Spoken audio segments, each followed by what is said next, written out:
Good morning. I am Lisa Conger, your worship leader this morning, and this is our special annual Partnership Church service, and so I want to call your attention to the decorations here and on the walls back there, and this lovely church, which is a replica of the one in Felshiracos, made by our friend Ed Tyler. So welcome to the Unitarian Church of Spokane, where we join together to create a nourishing, liberal religious home and champion justice, diversity, and environmental stewardship in the wider world. Or in short, to create community, find meaning, and work for justice. Welcome to each and every one of you. We embrace all that you bring with you this morning, your unique beliefs, your background, your lifestyle, your experiences, your differences, all that helps make you who you are is welcome. This is true of those who are here in person, those who are joining us for the first time, as well as many of you who are live streaming. Please take a few minutes now to greet one another and connect. Be sure and say hello to someone you haven't met yet.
We'll have more time to greet one another following the service over coffee and tea and some beautiful Hungarian desserts. We now turn from our informal greeting of one another to formally begin our service by lighting our chalice, the symbol of Unitarian Universalism, the symbol of our unity and solidarity, of our openness and inclusion, of our community and individual uniqueness.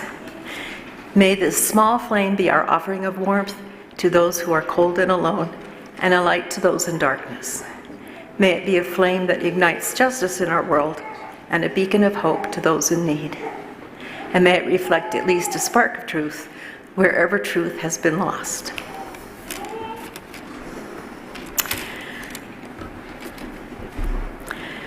Our opening words are from Matthew Rosen, and you may find, it's a poem, and you may find his rhythm reminiscent of Dr. Seuss, just so you know. It's entitled, You Matter. There is no one like you, never will be again, from the birth of the earth to its outermost end. You, an eager shout, a sacred yes, that moves our flesh, your bone, your breath. You, she, he, ze, they, you are all whole and okay, gracefully teaching your truth and your way. You cannot be forgotten. We cherish you so. Your voice and your hands can do more than you know. You see old things anew, you turn them and test them. Your wonder exhausts our old words to express them. You speak and lay bare all you dig up and hold, aloft from the dust of conventions grown cold. You upend every rock and pursue every glimmer and give a new name to each sparkle and shimmer. You chart out new paths, go beyond our horizons, new friendships, new stories, your hope always rising. You welcome and wanted whatever your skin, wherever the neighborhood you were born in. You play across fences that keep us divided. Old walls become weak where your love is ignited. You call us to kindness and questions reminding the life of our living is found in the finding. You, there is no one like you, never will be again, from the birth of the earth to its outermost end. You matter, you do. We'll keep learning from you. Now stand on our shoulders, see what you can do.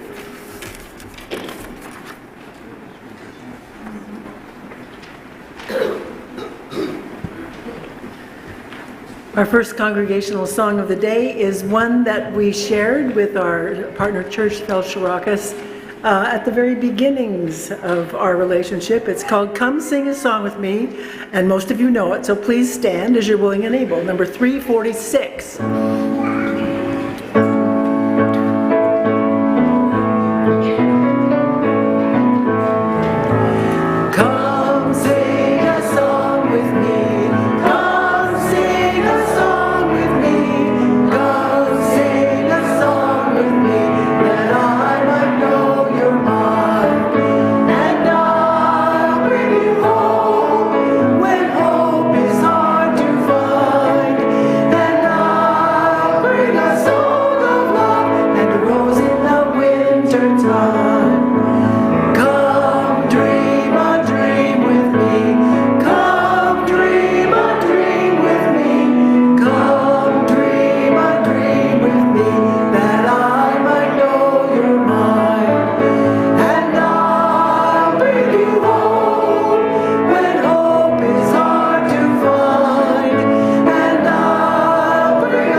Each time we gather as a congregation, there are always those who are with us in our minds and hearts and who we want to wrap in our love and care.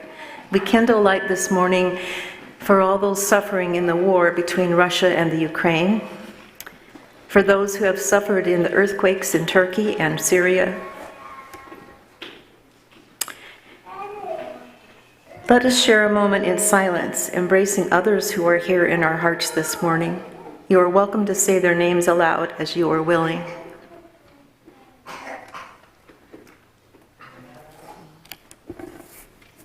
Vice President Henry Wallace.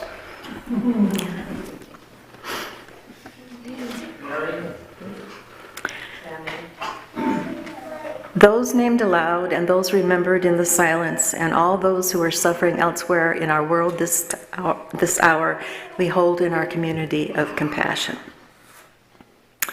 This month's special collection is on behalf of our partner church in Felșuracos, Romania, which we have partnered for 33 years. Any funds collected will be given to the women's group so that they can attend conferences in Romania, give food packages to folks in need and other projects, and helping with a summer camp for the local children. We might also donate to the Ukrainian Refugee Relief Fund supported by the Transylvanian Unitarian Church.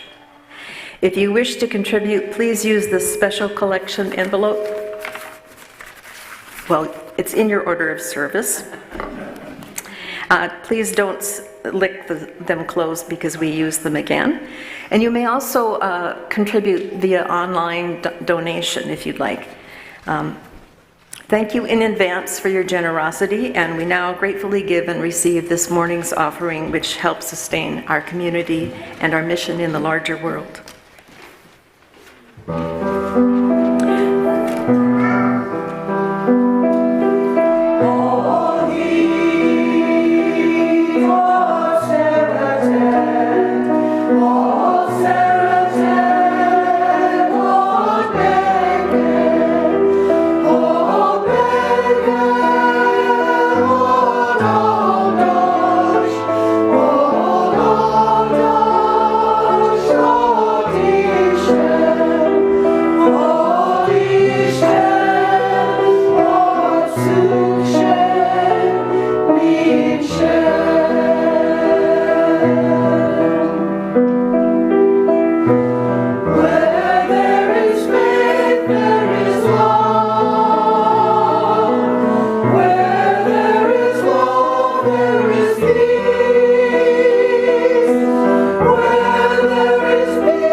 We now have a special treat for our Time for All Ages. Stephanie will be dancing a Hungarian dance with one of her students, Claire McDonnell.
Number one, Lisa.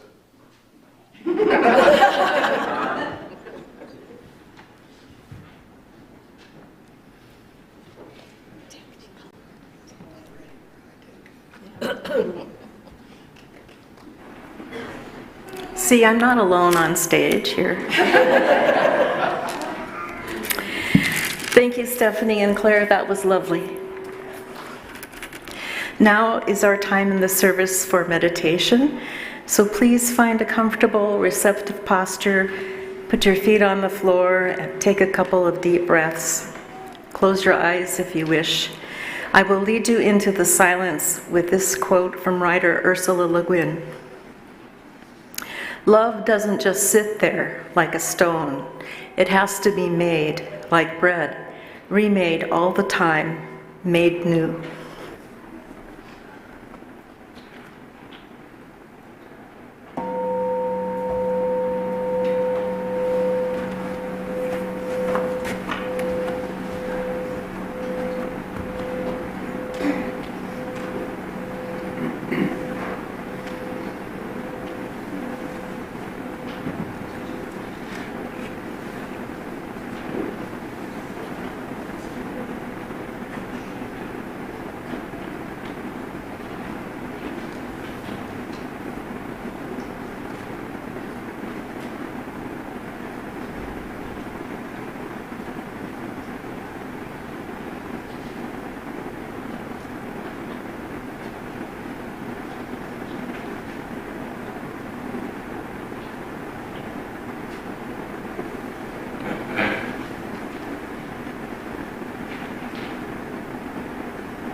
you for the beautiful music.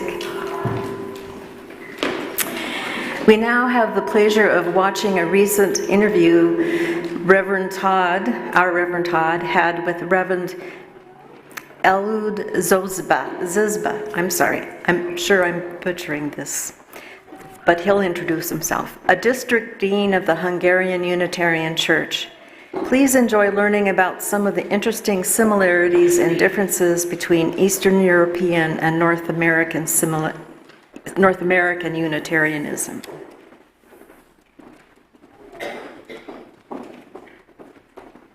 Greetings. I am here today with Reverend Elad Zabo, who is joining us all the way from at least close to our partner church in Felshorokos near Transylvania. So, Reverend Elad, would you actually tell us where are you coming from today? Where are you zooming from? I greet you all. God bless you. Isten áldjon.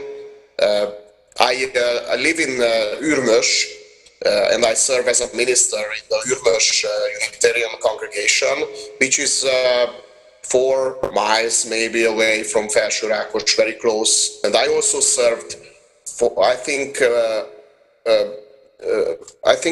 year in Felshorokos after he retired.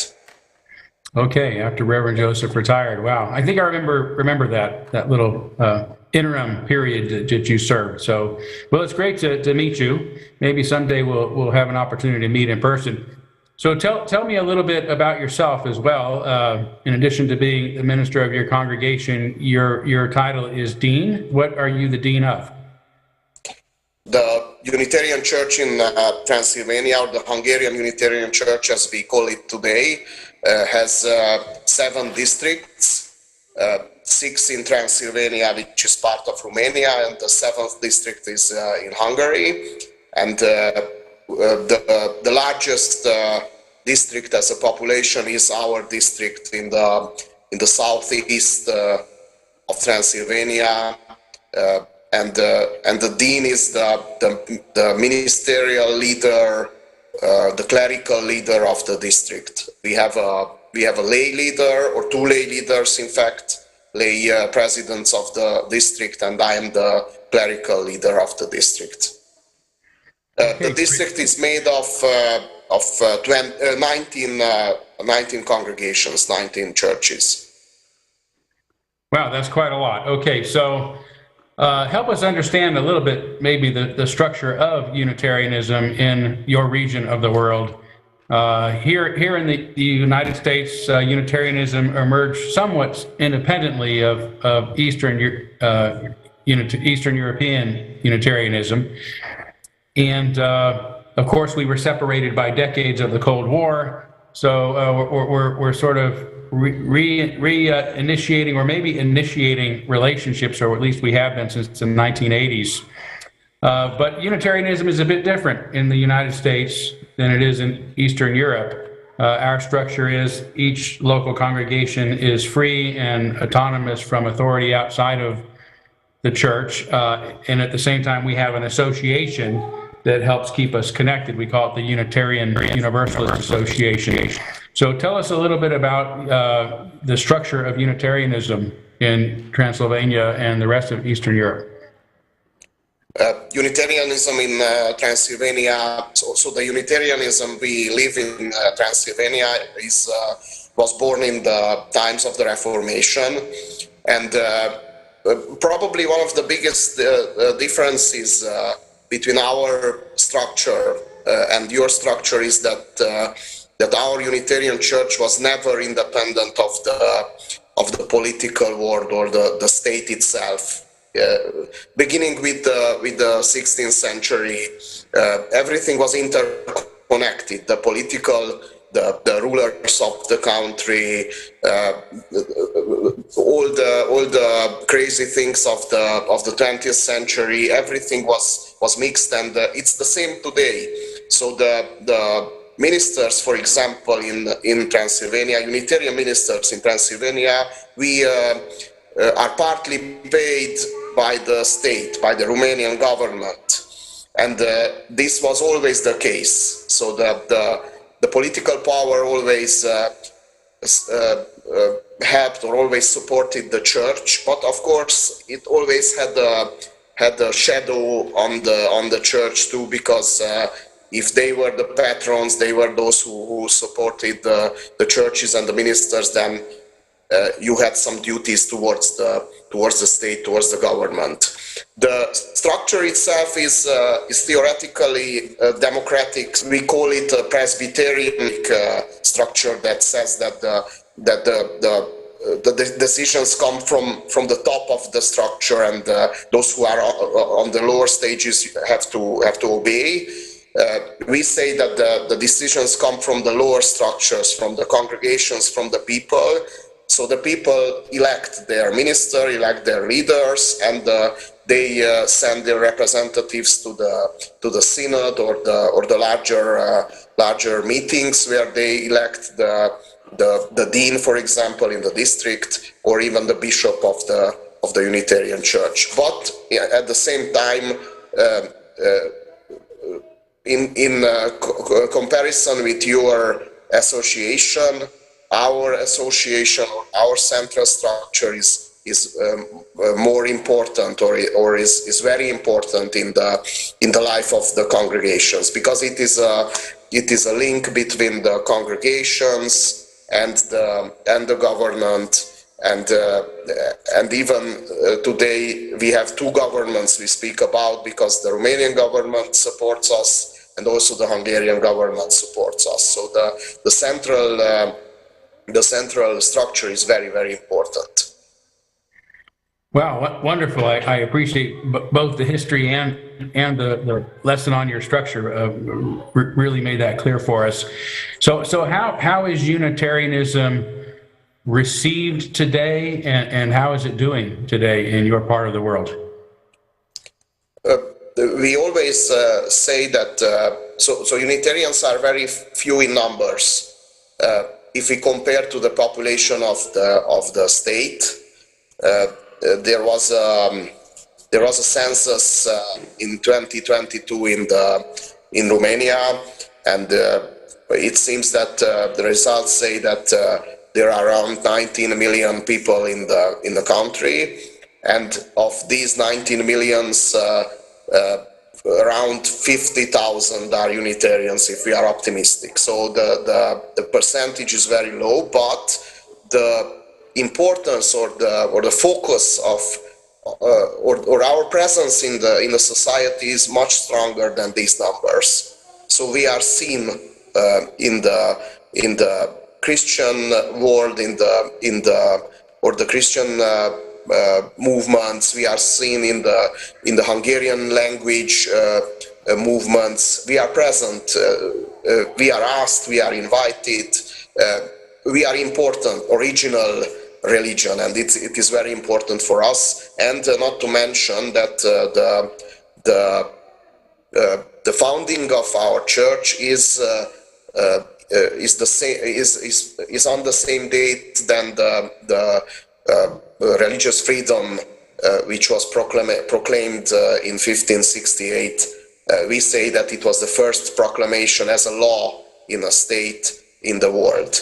And these two things, that this is a Transylvanian original product as a religion, and the importance of religious freedom, make us more important than we are as a number.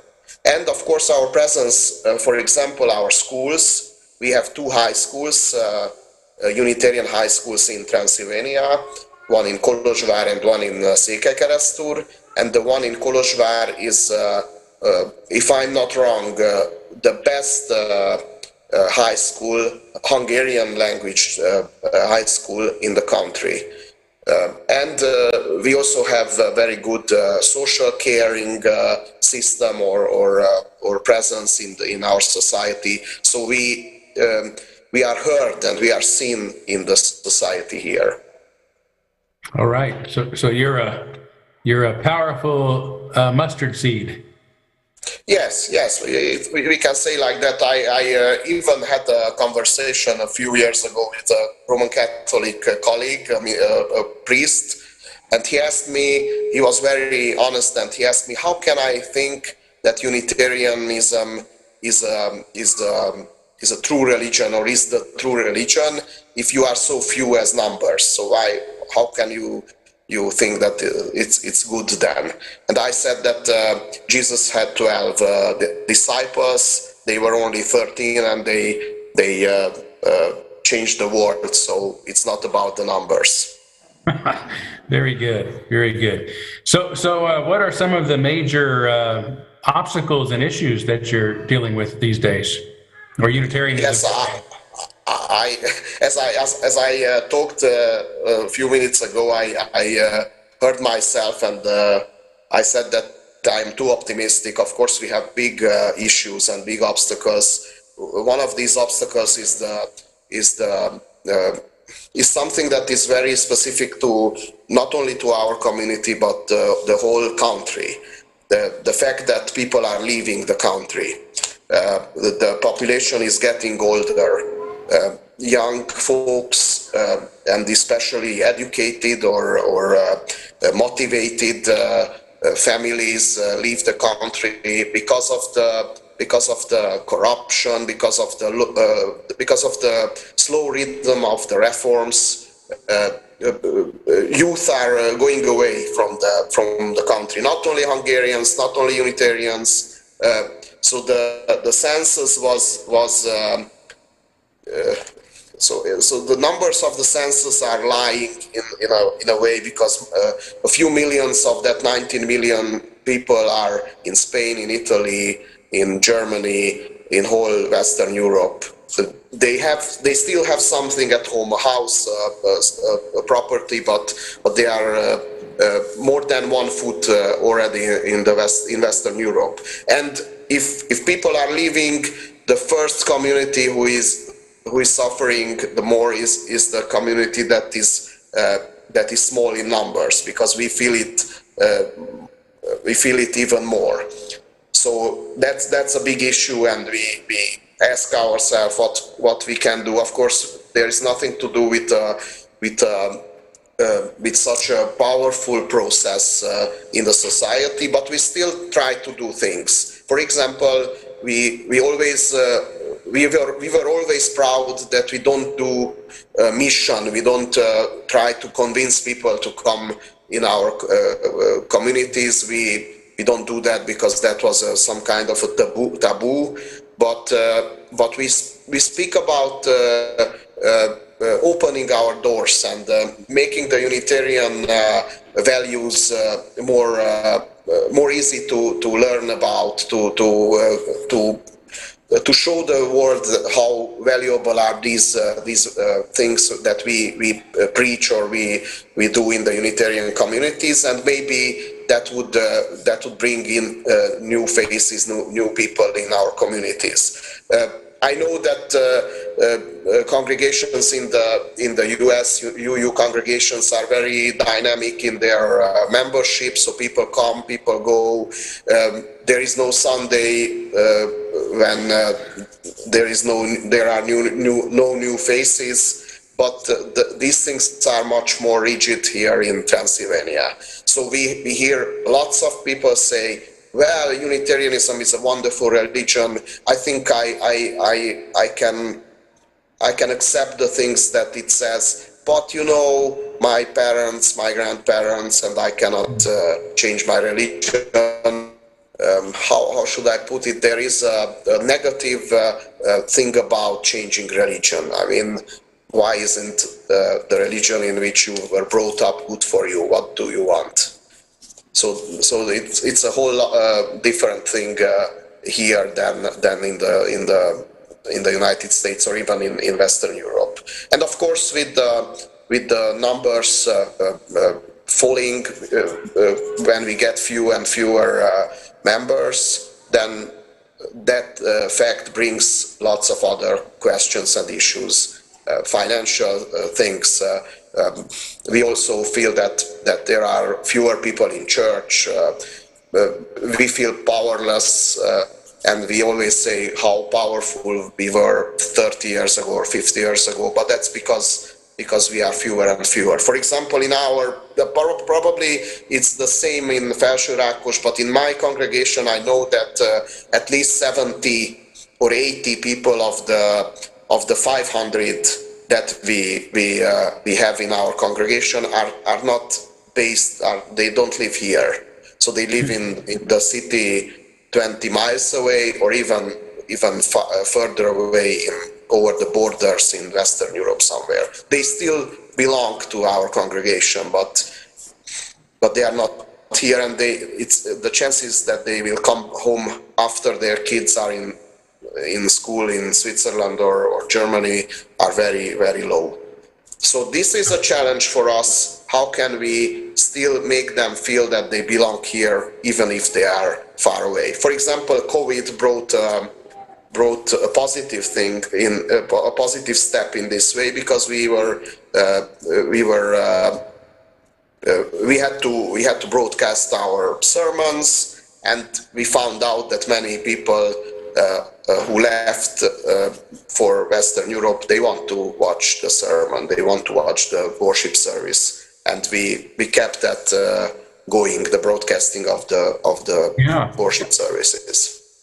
Wonderful. Yeah, and there's some similarities and differences there. You're right. I mean, in the U.S., religion is often treated like a buffet. You know, we can just go and pick what we want and leave any time if we get disgusted. And there's much more of a deeper historical connection to community and family, personal identity in your part of the world.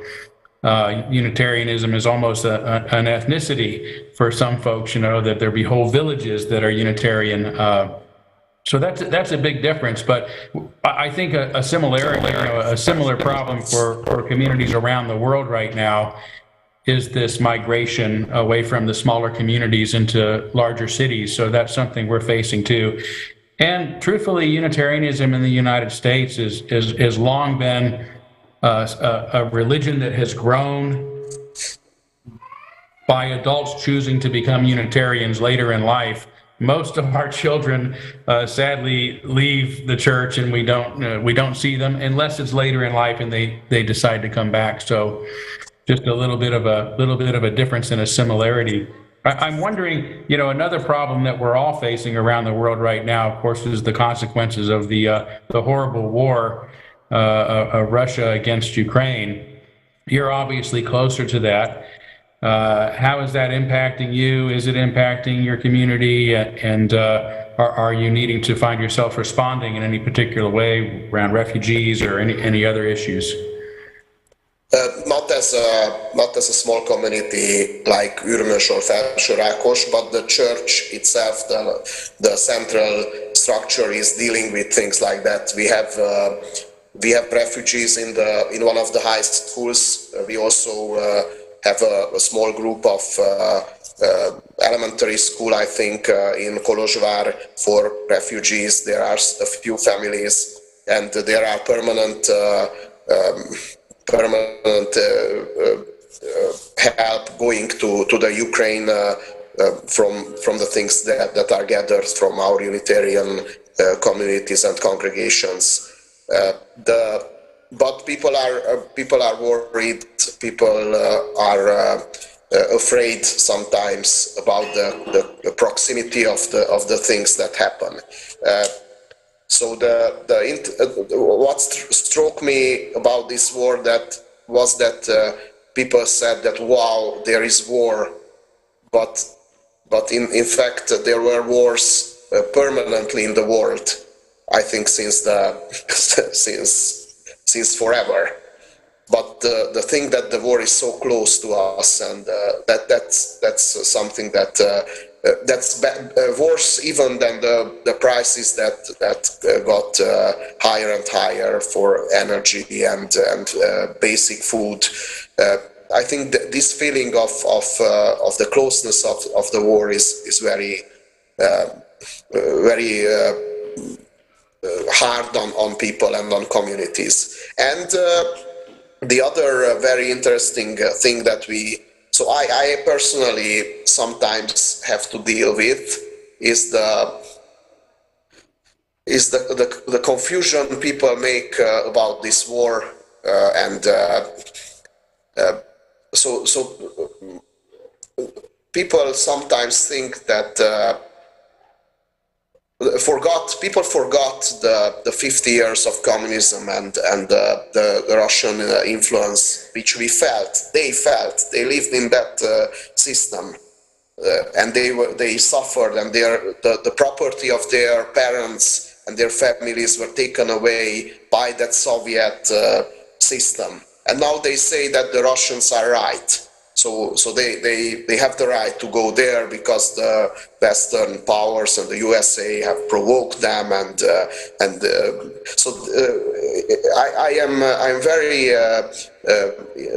so I think sometimes how could people forget in a few years, in a few decades, what happened in the years of communism, and how in 1956 Hungary tried to break from the USSR, from the Soviet bloc, and they were dramatically blocked. And almost the same thing happens in Ukraine. We say that well, they deserve it, that's not a real country, Putin is right, and it's so difficult to understand, or even people whom I love, who are part of my congregation, think stupid things like this, and that's another challenge, to open the people's eyes, which is very difficult to make them see what happens. Yeah. Sounds very difficult, stressful on many levels, particularly as a minister, where you need to minister in those circumstances. Here in the U.S., I think for liberals like myself, when we see so much support for an authoritarian candidate like Donald Trump, it's very similar. It's people we know, it's people we love. Can't understand how these good people that are in our lives can see things so differently than some of us do. But I feel that anxiety, and I just imagine it must be 1,000 times worse being in such close proximity to it. So we're thinking of you.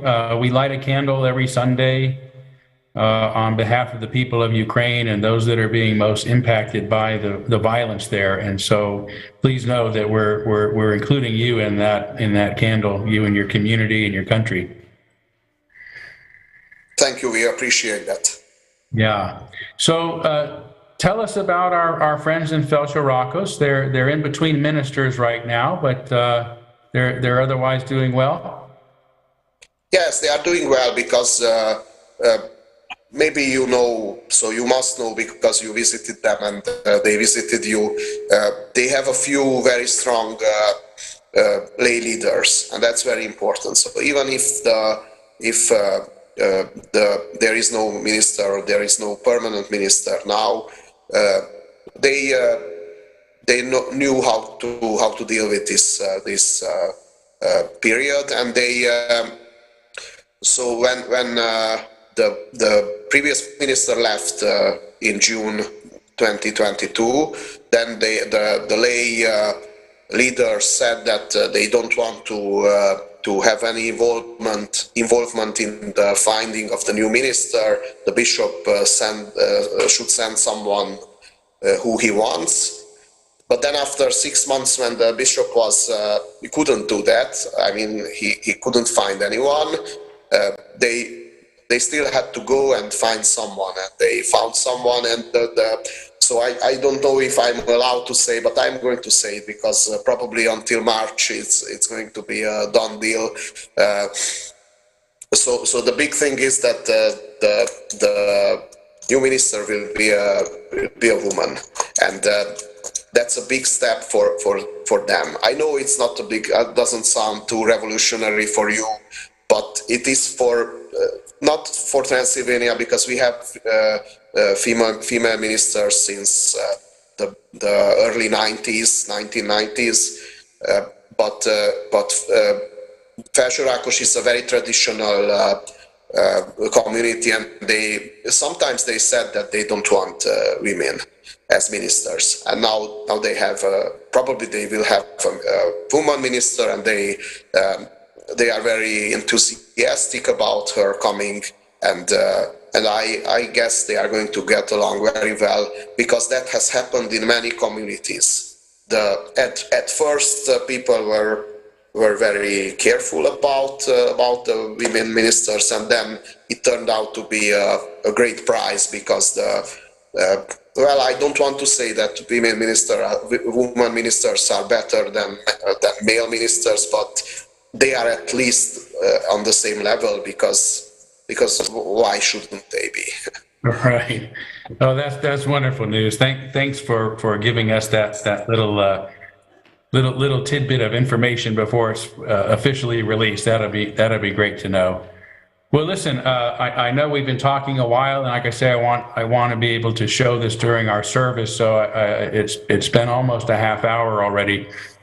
So I'm going to give you the last word, and then I'll stop recording as soon as you say you're done. So I'll let you give some final words to our congregations if you would like. I am speaking to you now, but also to the Felső-Rákos people, the Unitarians in Felső-Rákos. You have to value a lot your partnership, surviving these years, these last decades. Very important, and you have to take care of this partnership. I know, and maybe we should talk more about this. I know that there are big differences in our views. I know that our Christianity is sometimes too much for you, and your liberalism is sometimes too much for us. But that doesn't mean that we can't be brothers, that we can't be partners in Felső-Rákos or on Zoom like this today. So I encourage you to take care and cherish this relationship. And thank you for your support.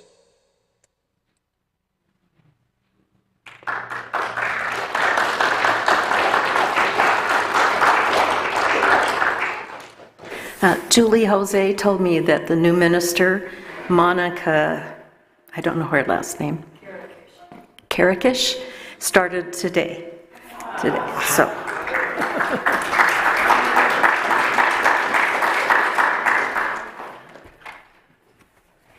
We will have our closing hymn. It's number 159. This is my song. Please rise as you're willing and able.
Our benediction this morning is adapted from a work by Andrew Mull called Blessing. When we gather, may we remember that when you share with me what is important to you, that is where listening begins. When I show you that I hear you, when I say your life matters, that is where compassion begins. When I show you that I hear you, and when I say your life matters, double compassion. When I open the door to greet you, that is where hospitality begins. When I venture out to bring you shelter, that is where love begins. When I act against hatred and violence or injustice, that is where courage begins. When we experience the full presence of each other because of our shared humanity, because of our differences, that is where holy gratitude begins. May it be so. Amen. Blessed be. Salam aleikum and shalom.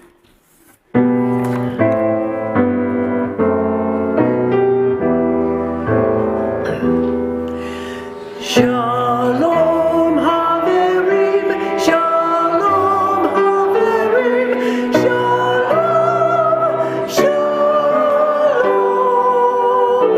Shalom Haverim, Shalom Haverim, Shalom, Shalom.